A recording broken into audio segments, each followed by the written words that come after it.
Good afternoon, everyone. Thanks for joining us for this week's edition of Munch and Learn. I'm Sarah Lorenz, the Special Events Manager here at the Dixon, and we have a few notes before we begin the talk today. We are recording this session. We will ask that you remain on mute, and if for some reason you accidentally unmute, please don't be offended if we do that for you. If you ever want to revisit this talk or another talk, you can find it on the Dixon's YouTube channel. If you have any questions during the talk, please feel free to add them in the chat. We will get to them at the end of Justin's presentation, and we'll have a chance to interact with her then. Now I would like to introduce Justin Bowles, one of the artists in our current exhibition, Memphis 2021. Justin was born in Little Rock, Arkansas, and although she claims Arkansas as her homeland, she enjoys living life as a Memphian. When she's not making art, Justin works at Christian Brothers University in student support and loves working with students. Being a part of the arts community is also one of her favorite things about living in Memphis, and she's very happy to be included in the current Dixon exhibition, Memphis 2021. It's a show full of hardworking Memphis artists. Justin, the floor is yours.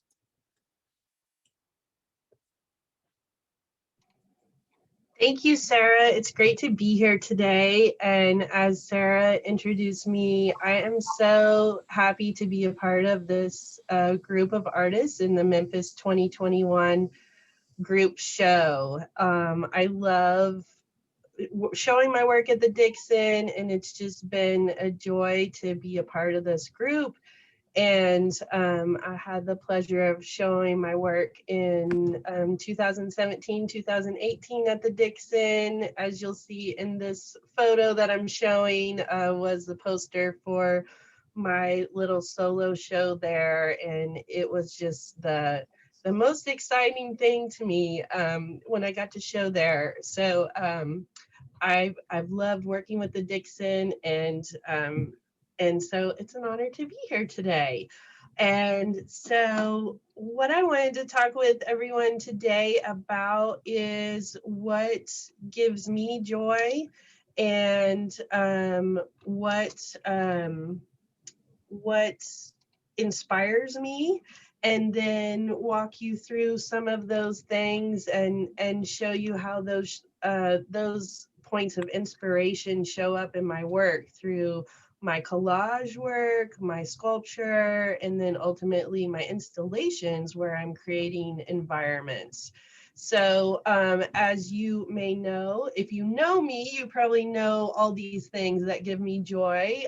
But even just looking at my work, you might guess that I love chihuahuas, I love birds, I love fruit, gardening, plants, I love science fiction, I love quilts and textiles, and especially things that my family has made, like quilts, and other fun things like little fabric fruits like strawberries that probably many of you are familiar with in maybe in your own or your grandmother's sewing box, have a strawberry or a fabric tomato that pins and needles are kept in. I love collecting souvenirs and trinkets from my travels, and also the colors and architecture that I've seen in different cities that I've traveled to, and also a lifelong love of miniatures and dollhouse things and making little rooms, just like I would decorate my Barbie house when I was a kid. So I still love all the same things that I did as a child, and I think as an artist it just continues, and you just develop what you like to do throughout your life, and it just continues. So something I've always loved to do is collage, paper, scissors, glue. I love cutting out things. It's very satisfying cutting things, cutting paper into shapes. Also grew up with lots of quilts. So I am blessed to come from a family that has lots of quilters and makers. And so I have a collection of probably over 30 quilts, mostly made by members of my family. And so the patterns and the colors and the the actual quilt patterns and the fabric patterns are something that have always given me joy and also inspiration as an artist throughout my life. And that's really where a lot of my collaging focused when I was in graduate school, and also continuing to create large scale collages over the past 8 years. So I also collect all the scraps. I don't throw away much in my studio. I keep everything, so much like a quilter who has an economy of materials. I think the same way about collaging paper, keeping all the scraps, keeping all the little bits of paper from different projects, and putting those into the next project. So this large collage that I did get to show at the Dixon several years ago, titled Bird Garden, really was a collage that started from using a lot of the scraps. So you can see that there are a lot of shapes that have been cut out of the paper. So instead of throwing those scraps away, those are used to make new shapes. And that's something that I've always loved, is the space left from the where the shape is cut out. I'm really fascinated by how that makes its own pattern. I'm sure many of you had toys that when you got the toy, you had the sheet of stickers that you get to put put the stickers on the toy, like a Barbie car or something like that. And I used to love doing that, but I also would keep the sheet of sticker that was all the shapes left from the stickers that were removed, if you're following that. Anyway, so this collage really was trying to use all these shapes what are the shapes that are left behind when a bunch of circles are cut out or a bunch of squares are cut out, and how can I use those to create a collage itself? And so really combining these negative space forms and silhouettes of different animals and flowers, and looking at shapes and using like design elements like pattern and rhythm, and trying to see what I could make. A lot of these are really just a challenge to myself. I mean, that's what being an artist is solving problems, making up problems for yourself and how you're going to solve them. So what if I wanted to make a quilt-like collage using a Dresden plate pattern and just use what I already have? So use all the papers. And so this collage I really enjoyed making because it's a large, I think it's like 10 feet by 11 feet, on a blue plastic tarp. And I thought, well, maybe I can make a collage on that. And how can I make a large collage that will fold up or roll up?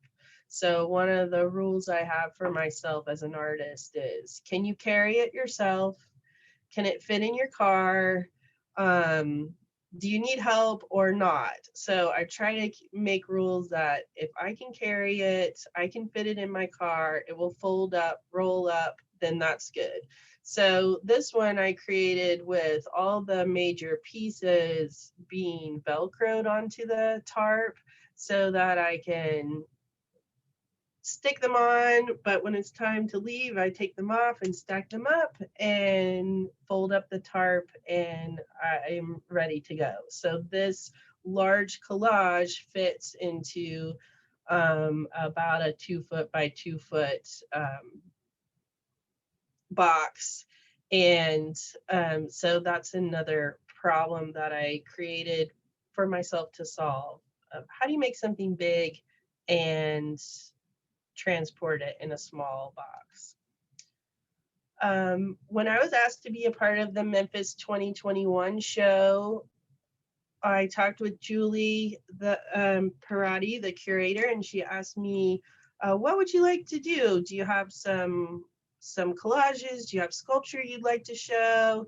And would you like to do an installation room? And I said, well, I think you've seen all my large collages, so I'd love to make something new. And but I would also love to do an installation. So either one of those things would be great. And she said, how about you do both? And I said, okay. And then of course, immediately I was terrified that I signed up for way too much.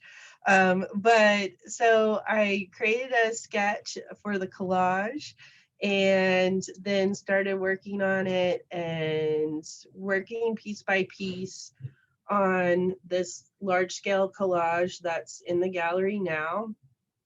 A lot of the pieces on this collage are from other projects. So you'll see a lot of marbleized paper in this collage, which started as marbleizing for another project a few years ago, but then I really got into marbleizing and started marbleizing all the pieces of paper in my studio that weren't connected to anything.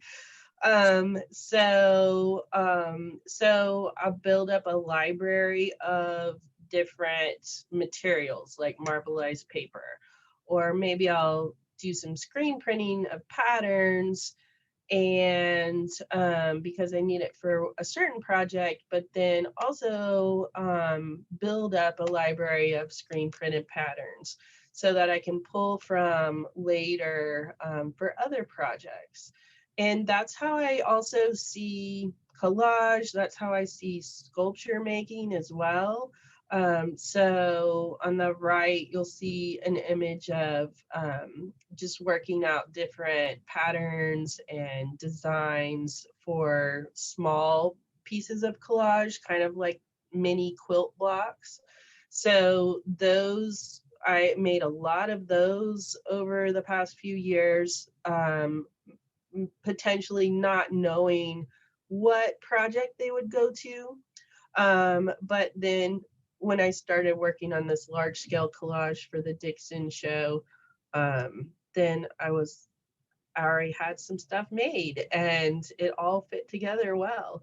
And so also on this collage, I was trying to work on how can I have some 3D elements and some painted elements.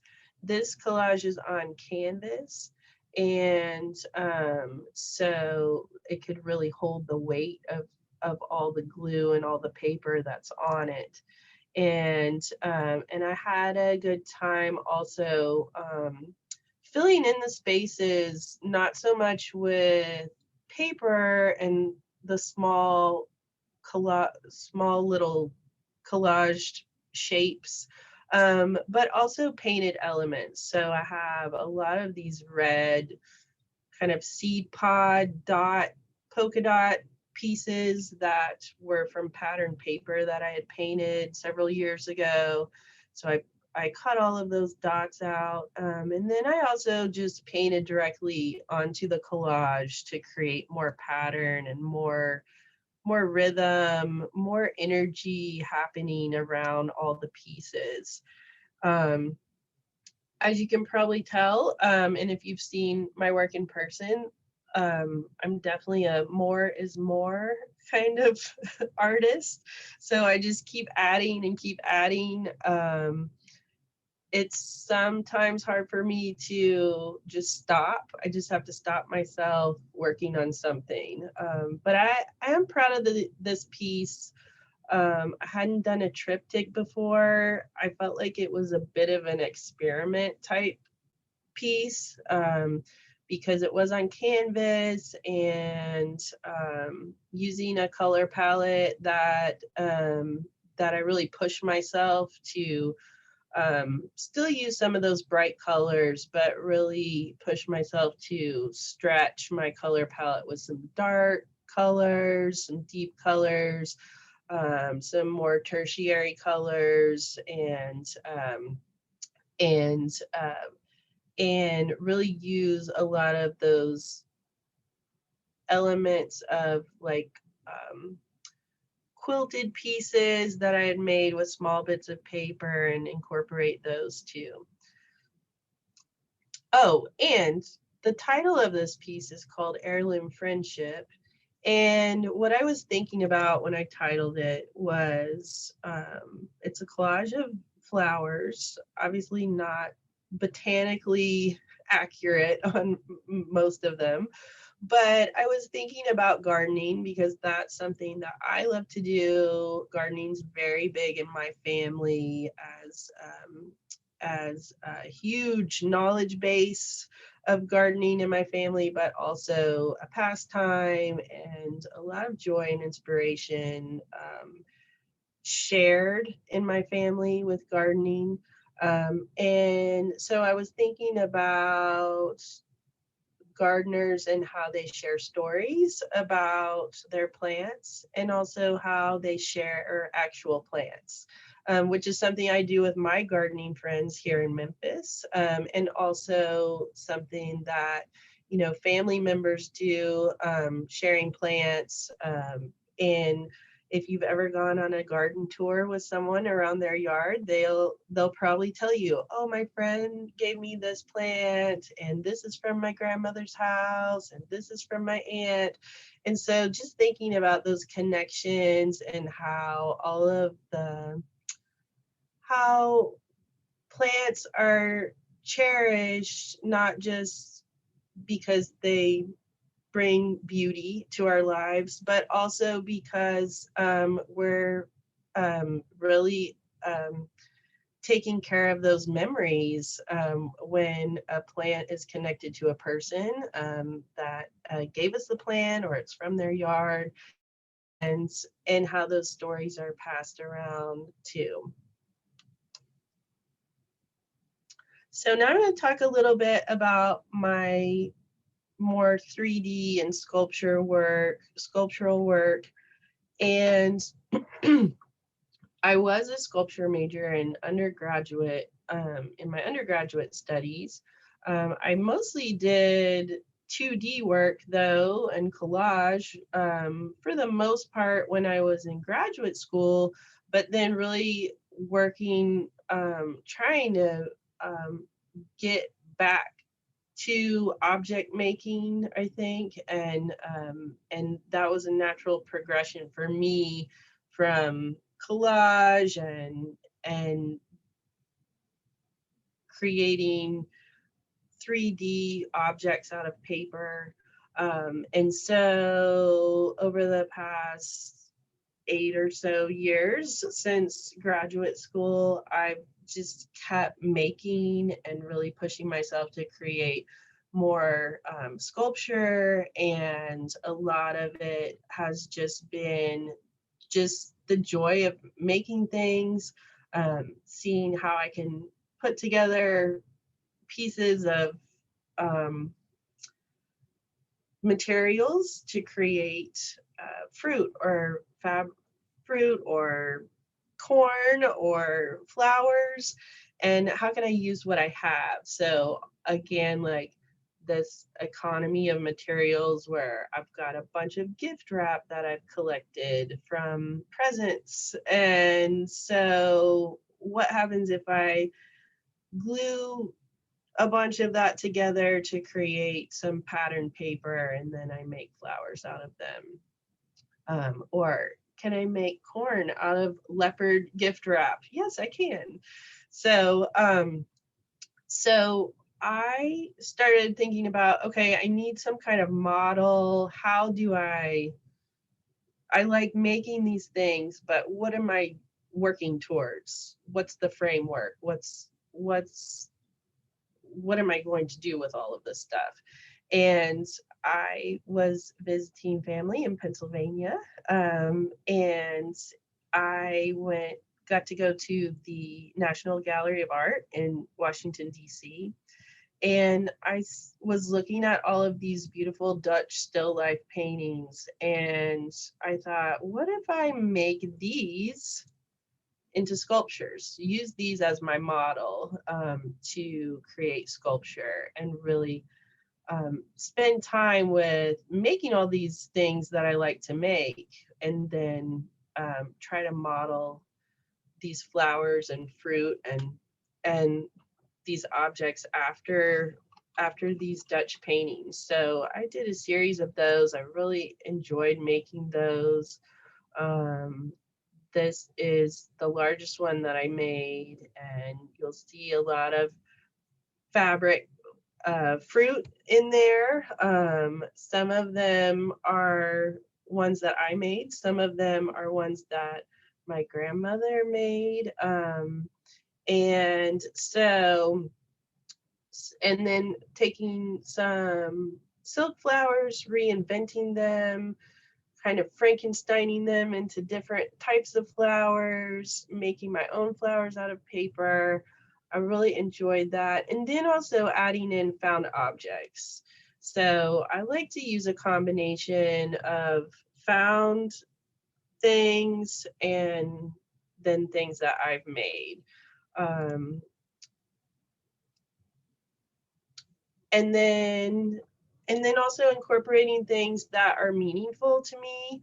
So so one of my aunties shared a letter that had been passed down to her from her mother, and shared by her aunt, one of the great aunts in our family, who had created these paper and cardboard butterfly patterns. And so my Aunt Carolyn gave this to me, which was really special. And I see that she's on the Zoom today. And so from the quilting family, sharing patterns. Now I have some quilting patterns. I'm not a quilter, but I can make butterflies out of paper. From these beautiful patterns that have been shared in my family for probably, I don't know, 50 years or so. And so in the installation in the Dixon, you'll see a lot of these gold sparkly butterflies. And so, yes, they look like contemporary sparkly gold poster paper, but they're from quilt patterns from someone in my family from a while back that were used to create quilts. So there are a lot of very sentimental inspirations and also items in my work that have meaning to me. It's not necessary that the viewer knows about these things, but to me it adds more meaning and joy to the work because I get to use something special just to add in. And also making those was work, but also that gave me joy to create those and see them come to life in the materials that I chose. Another thing is the fabric strawberries. You'll see them recur in my work over and over again. They started out very tiny, like sewing box tiny several years ago, and now they've become these large soft sculptures. I don't know, they may get even bigger. Who knows? We'll see what happens to the strawberries next, but they're an element in my work that keeps recurring. I really enjoy making soft sculpture and making soft sculptures that look like plants, making soft sculptures that look like these creatures. This is Sheila, and Sheila lives in the Sparkle Mystery Garden in the Temple of the Cha-Cha-Hua, which you may have seen at my installation at Christian Brothers University a few years ago, which I've got some pictures of. Pom Poms are, you'll see a lot in my work. So my friend Debbie, who's here, shout out Debbie Babb, got me into these pom pom crafting, and now I just want to make pom poms and everything. My mom, who's here on the call, hi Mom. My mom made most of the pom poms that you see in the show right now in the Dixon, the 2 pom-pom trees in the installation, largely made by my mom over the past few years, and I'm so grateful. And I think she was excited to see them in action when she came to see the show. Here's some of the butterflies again. I made some flower arrangements with different sculptural elements, the butterflies, some paper braids, and for vases I use a cheese ball. The cheese ball containers, which many people have asked me what is going on with the cheese balls. Well, cheese balls, Cheetos, those are like my favorite snack. And during lockdown, that was something that I would do for a break from working from home, or when I was working in my office when hardly anyone was around. I would take a break from the computer and go take a walk, go to the store, give myself a treat, and sometimes it was cheese balls or Cheetos, but they make a nice vase. So yeah, and also just really being a little irreverent or putting a twist on a flower arrangement that maybe would be to commemorate someone or something, a flower arrangement that gives you joy, and having something funny like a cheese ball container be the base. Really putting my life into my work, and I can look back at some of these objects as a marker in time. I did a lot of dyed paper for my installation that I have now. So I really consider myself a multidisciplinary artist as far as using whatever materials and processes I need to create what I need to create. So I knew I wanted to make some large crystals or gemstones, or crystal formations, I guess, rather, for this installation at the Dixon. And I thought that maybe some hand-dyed paper could end up looking like the striations and faceted coloring that quartz crystal has. And I was pretty pleased with how it turned out. So that was a fun experiment. And then with the lighting and the installation, I think that they came out well. I enjoyed how those turned out, and it was hard work, but it was definitely fun to see how I could make them actually look like crystals. So the next, really, I feel like the most natural progression for my work is creating these installation environments, because I like making so many different types of things. I like, you know, I'm not just, I can't say I'm a painter. I really think of myself as an object maker, and using all kinds of different things I like to make to create environments.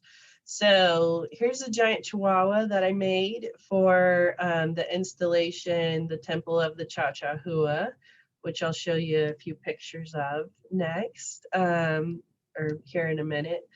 But I'd always wanted to make a giant chihuahua, and I thought that would be fun. And it was a lot of work, obviously, but I was happy that I was finally successful in make a giant chihuahua. I tried several times. Here's just some of the soft sculptures that I made, that are plants that I put in that installation. And using another thing I like to do is using really accessible elements. So I really don't like to use power tools in anything that I make. I really like to be able to make stuff myself. I have had help with some things, for sure, like some of the larger items, but my favorite thing is to be able to make stuff myself without any power tools, just problem solving, maybe cardboard, maybe some hot glue, and figuring things out, and using like these egg cartons and lots of like gift wrap tubes for tree trunks, and finding different kinds of things that are really accessible. Like the bases of these topiary trees are large cardboard canisters that I think rock salt comes in, or ice melt comes in, that I liberated from the trash.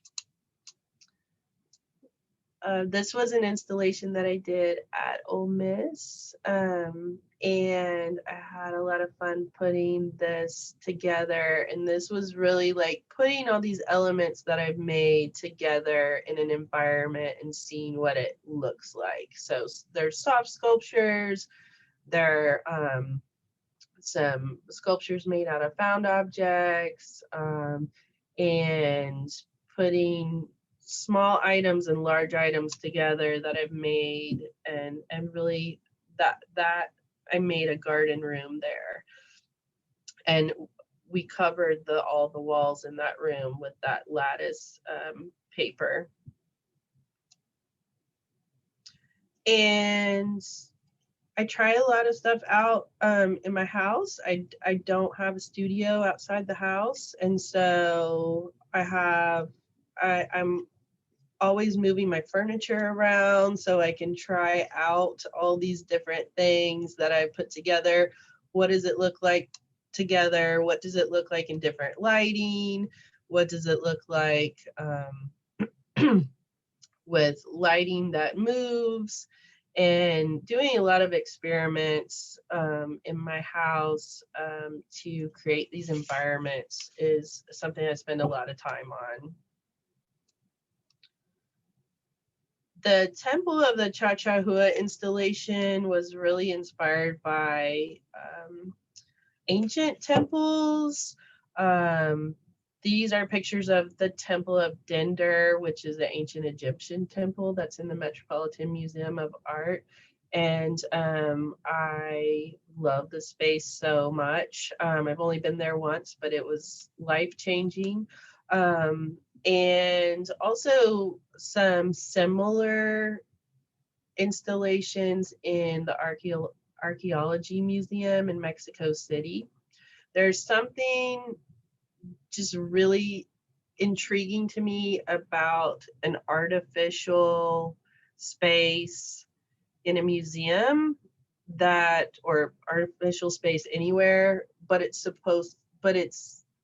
has these artifacts of a sacred space.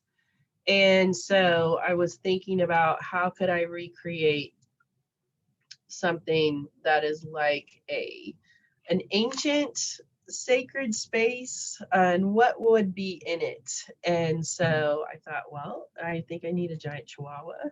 And so here's the entrance to the Temple of the Cha-Cha-Hua, and there she is. And this installation really used lighting and also sound. So in this installation, I had bird sounds and some rain sounds going all the time to really complete the environment and complete the space, to not just give your eyes something to experience, but also really make you feel like you're in this special environment. And here's some perspective. There is quite a low ceiling in this gallery. And so I really tried to fill the space vertically with what I could there. And then, and here's the Sparkle Mystery Garden, where Sheila and some of her other friends live.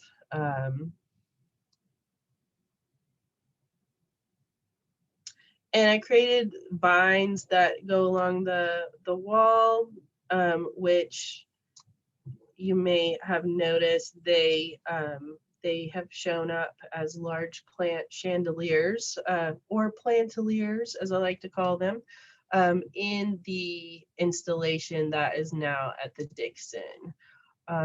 So I reuse a lot of materials, and from show to show, not just building a catalog of different sculptures, but also like, how can I reuse some materials that I spent a lot of time creating, and how can they be reused and reinvented to fit the next show?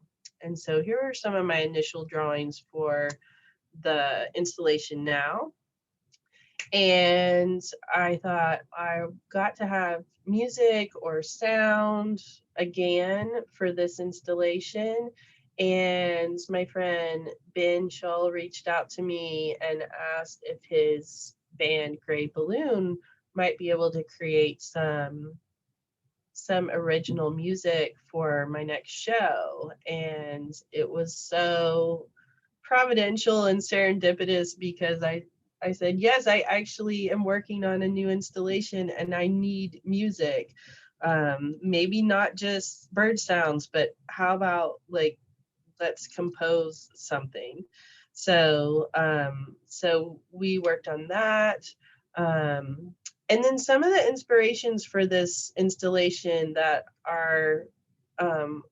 is on display now at the Dixon was some of these original Star Trek episodes. My favorite one is This Side of Paradise, where Spock and everyone go to this planet where everyone's so happy and there's free love and everyone's always in a good mood. Well, they figure out it's because these magical but slightly menacing flowers that spray these sparkly spores on people as soon as the flowers get you, you're so happy, no worries in the world. And it even gets Spock, which is hilarious to me, because we all know Spock doesn't smile or laugh. And so in this episode, you get to see Spock joyful and just exuberantly happy and falling in love with this woman, and just climbing trees and enjoying life. And so I love the aesthetic of this episode and these late 60s, 70s sci-fi shows and movies.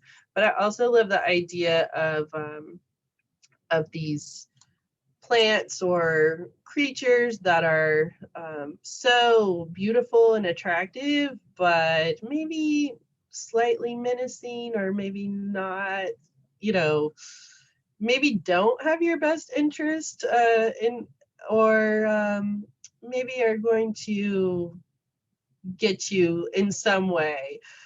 So also looking at the really campy set design for movies like the Batman and Robin movie, where Poison Ivy, who has all these, you know, crazy plants, and the lighting where she lives is so amazing. So I was thinking about some of these inspirations, and because I love these aesthetics, and how I could create something like that.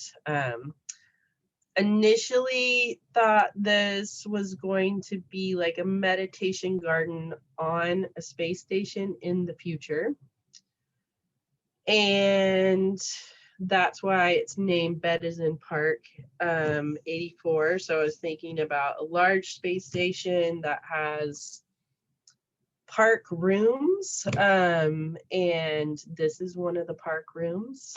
And then when I was working on this during lockdown, I thought, you know, I don't really know what the future is going to be like. So making a garden on a space station in the future, maybe that's just too much. So why don't you just make meditation garden, and it can be future-y or sci-fi, but maybe don't try to put so much like a space station in the future when they didn't know anything about Earth because Earth had been destroyed. It all seemed like a little too dark.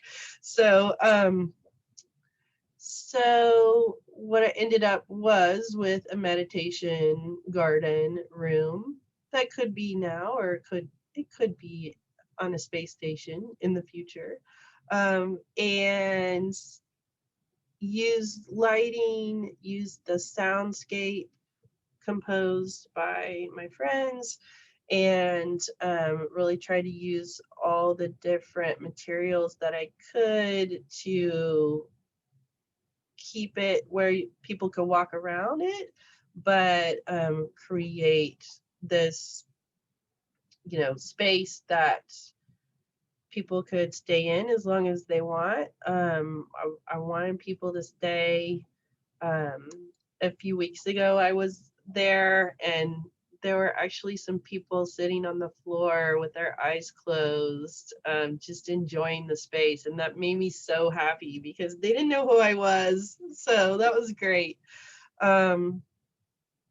So, and then, you know, there are created elements, there are found objects, there are collected objects in this room as well.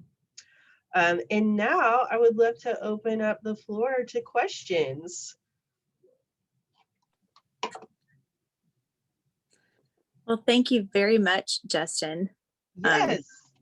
That was awesome. And I could see, for those of us who had their videos turned on, the smiles and all the engagement, I think really related to the fun elements and your thought processes.